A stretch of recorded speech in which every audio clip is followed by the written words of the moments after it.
Guys, kailangan tayo ng malakas na hangin kanina, kaya tinanggal natin yung tolda natin dito na pang cover sa mga motor. Pinarado na natin doon,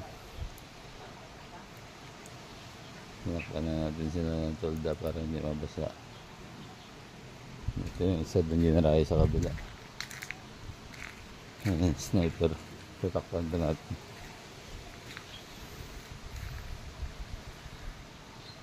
Nagbabadya na, malakas na yung hangin at saka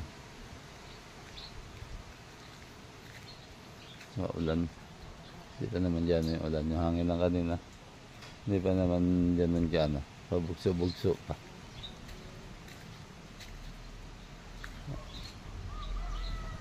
Safety lang natin yung mga gamit para kahit na lumakas ng todo, hindi nasira.